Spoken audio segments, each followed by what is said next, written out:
Vamos trazer um assunto um pouco mais leve, sexta-feira de feriado, vai ter o fim de semana. Vamos falar de um assunto que eu não gosto porque me lembra o maior roubo da história da Libertadores. O árbitro Amarilla, paraguaio, assaltou a mão armada o Corinthians no jogo contra o Boca Juniors em 2013, em pleno Pacaembu. A maior vergonha da história do futebol brasileiro na Libertadores.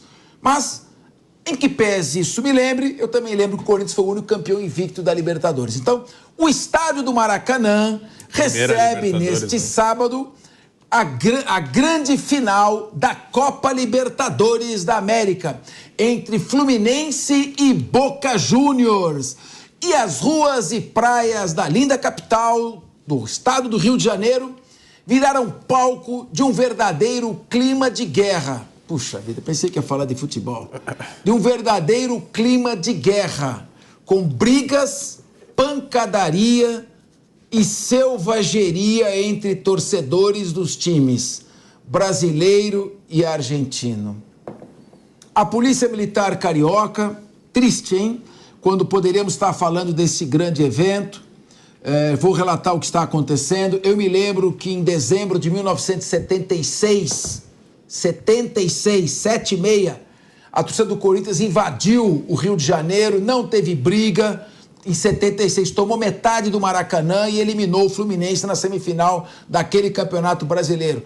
Infelizmente, a gente tem visto de 95 para cá brigas e torcidas. A Polícia Militar do Rio de Janeiro precisou usar bombas de efeito moral para dispersar as confusões.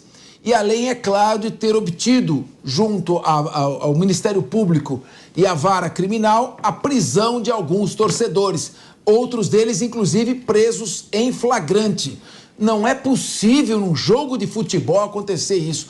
A expectativa é que 50 mil argentinos estejam no Rio de Janeiro. Até esse sábado, grande parte sem ingressos, fazendo ali na panelinha sua comidinha em Copacabana, esperando para entrar. Por conta das brigas, a Conmebol chegou a cogitar o adiamento da final da Libertadores ou a realização do jogo sem público, mas nada foi alterado. Renato Batista, em 2018, a final da Libertadores foi entre Boca Juniors e River Plate. Deveria ser realizada na Argentina. Sabe onde foi realizado? Em Madrid, na Espanha, por causa das brigas e mortes que ocorreram. Que inferno que é esse? Nós aqui, porque eu trabalhei com isso no Ministério Público, depois foi um outro promotor, o Dr. Paulo, que deu sequência a esse trabalho. Fechamos torcida organizada, tem torcida única no estado de São Paulo, em outros estados não tem.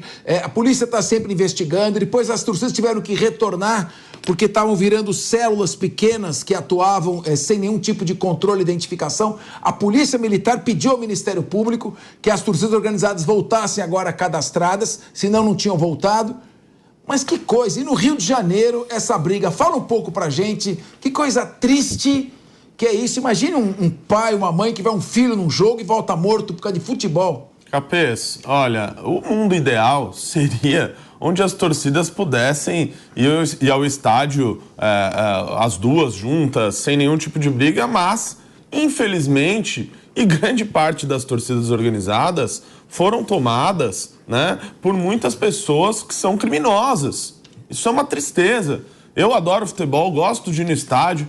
Antes da gente começar o programa aqui, a gente está sempre discutindo sobre futebol de uma maneira tranquila, né? Sem nenhum tipo de briga, até porque os palmeirenses sempre ganham as discussões futebolísticas, o Capê sabe muito bem disso. Agora, o pessoal que está indo para lá, para o Rio de Janeiro, para arrumar briga, pelo amor de Deus. E também isso mostra a terra sem lei que está se tornando o Rio de Janeiro, onde o governo, onde a prefeitura, onde a guarda, a polícia não tem controle sobre o que ocorre lá.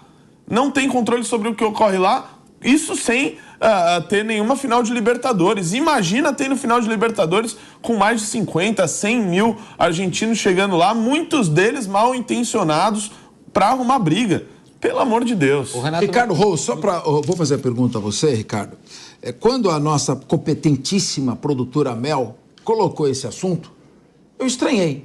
O Linha de Frente não é um programa de futebol, não é um programa sobre esporte. A Jovem Pan tem a melhor equipe de esporte do rádio e da televisão brasileira.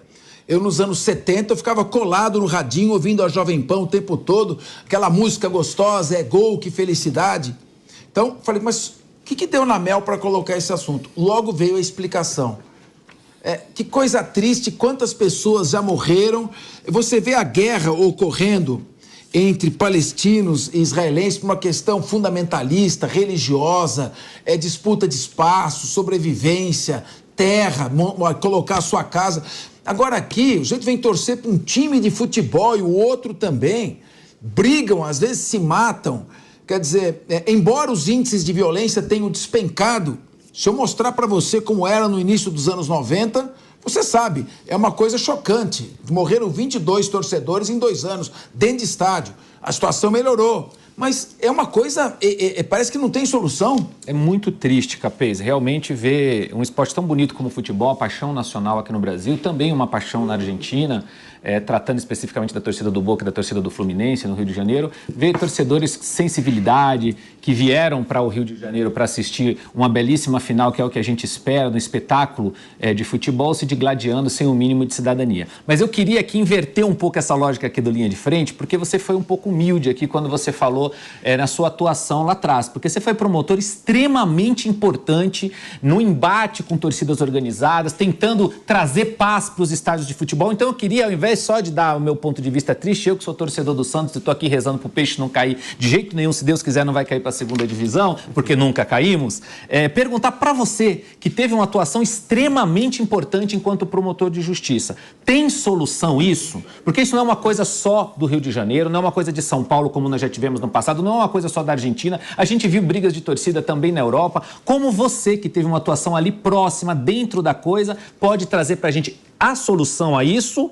Como solucionar? Olha, por mais que sejam tomadas medidas preventivas, por mais, a violência, ela está íncita no ser humano e na cultura do futebol.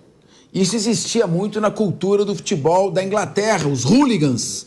Em 1985, no estádio Heysel, na Bélgica, os torcedores do Liverpool massacraram torcedores da Juventus, da Itália, que tinham ido torcer.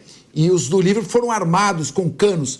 A Inglaterra ficou afastada por muitos anos dos estádios de futebol e tomou uma série de medidas. Agora, aqui você precisa tomar medidas imediatas, que são algumas polêmicas, como São Paulo adotou a torcida única. É extremamente criticada essa medida, muita gente não gosta, mas pelo menos dentro do estádio não tem briga. Não só dentro do estádio não tem briga, como as torcidas adversárias não se deslocam ao mesmo tempo para o estádio, porque não tem essa rivalidade de divisão. Mas é uma medida polêmica. Você tem que ter sempre policiamento preventivo o tempo todo e a polícia tem que estar monitorando a ação de certas torcidas com interceptação telefônica, infiltração de agentes, até porque lá você vai fazer muitas prisões que não tem nem relação com o futebol. Tem muito traficante que está envolvido, tem muito bandido que está lá, tem líder de torcida que foi assassinado porque não deixou o PCC entrar para vender droga lá dentro. Tá certo? Então, a gente tem que falar o português, claro, tem que tomar medidas preventivas. Agora, por mais que você evolua, nos países mais desenvolvidos do mundo, tem homicídio, tem violência doméstica, tem covardia contra a criança. Isso, infelizmente, está íncito no ser humano. A violência tem que ser controlada em níveis que não cheguem a níveis patológicos. Mas solução mesmo não tem. Nesse caso do Rio de Janeiro, do Rio de Janeiro, eu acho que teria que ter uma previsão, um estudo maior. Se estão vindo 50 mil torcedores do Boca, já se sabe que são torcedores violentos, fanáticos. Então precisaria ter essa medida. Com relação à torcida organizada, desde que seja colocada, naquele momento foi necessário entrar com ações para extinção. Elas estão muito grandes, inchadas, desafiavam a polícia. Eu tive no 2º Batalhão de Choque, o nível de estresse dos policiais militares era altíssimo cada vez que iam até o estádio e as torcidas estavam impuras. Você pode pegar imagens de 1995, de 20 de agosto de 1995, num jogo de juniores, torcedores de uma torcida organizada desafiando, chamando para soco policiais militares. Então foram tomadas, sim, medidas importantes, mas agora as torcidas estão sob controle, elas ficam em determinada área do estádio de futebol, é um outro tipo de comportamento. Tem que monitorar e estar acompanhando. Realmente isso é muito triste. Eu queria ouvir o Diego Tavares também sobre isso, que é advogado, militante, acompanha, gosta de futebol e acompanha. Repito, a gente não está falando sobre futebol, mas é um tema de interesse social ligado ao futebol que entra no programa Linha de Frente. Não é um programa esportivo, mas trata sobre todos esses assuntos ligados à questão social. Antes tivéssemos, né, professor Capês, falando sobre futebol, mas, enfim, infelizmente temos que falar mais uma vez sobre violência no Rio de Janeiro. Primeiramente, obrigado pela aula. Mais uma aula que eu tive com você agora sobre a sua atuação enquanto promotor na época das torcidas organizadas, enfim. E eu quero puxar muito o que o Renato aqui disse a respeito da violência endêmica no Rio. Você também falou sobre isso, né? Nós precisamos controlar os níveis de violência e, ao que parece, o Rio de Janeiro realmente perdeu completamente o controle. Nós estamos aqui a todo tempo passando imagens lá da região da faixa de Gaza, da guerra em Israel. Eu tenho certeza que se nós pegássemos algumas imagens aqui do Rio de Janeiro, desses confrontos de torcida que estão ocorrendo lá, e trocássemos o nosso GC aqui, nós enganaríamos facilmente a nossa audiência, porque é realmente uma situação triste, é realmente uma situação lamentável e mostra que é necessário de forma urgente que o Rio de Janeiro controle esses índices de violência, assim como em alguns outros lugares do Brasil. Eu quero conversar com o nosso comandante Robson Farinazzo. Ele aqui nos auxilia muito na análise sobre estratégias relacionadas a guerras. Guerra Rússia-Ucrânia, guerra ali no Oriente Médio. Infelizmente, o mundo está tão em guerra quanto estava no início do século passado, quando estourou a Primeira Grande Guerra. Agora, Robson, eu vou chamar você porque nós estamos falando de guerra também. Sim. Quando o Ministério Público, não foi só eu, era uma equipe de promotores, né? Eu estava à frente, mas era uma equipe de promotores da Promotoria da Cidadania que encampou este trabalho. As torcidas estocavam armas, tinham doutrina e estrutura paramilitar, algumas pagavam seguro-saúde e tinham convênios com o hospital para abrigar torcedores que se machucavam em briga. Você tinha também a torcida atraindo torcedores com antecedentes criminais, porque quem já passou pelo sistema, presumivelmente não tem medo de ir para a cadeia, nem de enfrentar a polícia. E ali houve uma primeira ação, que foi uma ação civil pública, para fechar a torcida, censurá-la patrimonialmente, ou seja, asfixiá-la financeiramente, porque era uma organização paramilitar que estava praticando crimes contra a vida de pessoas, morrendo gente. Depois disso, paralelamente, a polícia foi assumindo o controle, fazendo o cadastramento, restabelecendo os programas de policiamento preventivo, Polícia Militar fazendo um belo trabalho, mas faltou a continuidade da investigação para que a polícia acompanhasse por dentro o tamanho, o comportamento dessas torcidas. Na Deep Web, como é que elas estão combinando essas brigas? Tem arma, tem grupos que estão. Como é que se faz um trabalho operacional duradouro? Não adianta fazer um trabalho espetaculoso que não traga algum resultado permanente, duradouro. Como fazer para lidar com esse tipo de situação? Robson Farinazzo. Ô Capês, eu penso que esse problema é muito maior, vai muito além do simples trabalho policial, do simples trabalho de inteligência. Eu acho que 35 anos atrás nós fizemos um pacto nesse país, né, através de uma nova Constituição, completou 35 anos agora, em que nós teríamos mais liberdade, né? Mas a gente ia ter que abrir um pouco a mão da segurança em função da preservação até dessas liberdades. Muito bem. Passados 35 anos, o que está acontecendo com o Brasil? Segurança você não tem, né? Quer dizer, você pretensamente teria uma liberdade, a segurança a gente já abriu mão dela faz muito tempo, né? Já visto a quantidade, você passa pelo interior de São Paulo, eu vejo coisas que eu não via na minha infância, que é a quantidade de cercas que tem nas cidades pequenas, de cercas mesmo, de portões, de muros altos, etc. Então, o que eu acho que está acontecendo com o Brasil? A gente precisa de uma reforma constitucional urgente. Por quê? Nós abrimos mão da segurança em função da liberdade, essa segurança está cada vez mais, né, diluída, e agora nós começamos a perder a liberdade. Porque o que eu vejo aí, o que eu observo muito à esquerda e à direita do Brasil, não vou poupar ninguém, né, é uma busca muito grande de cercear a liberdade de quem pensa diferente.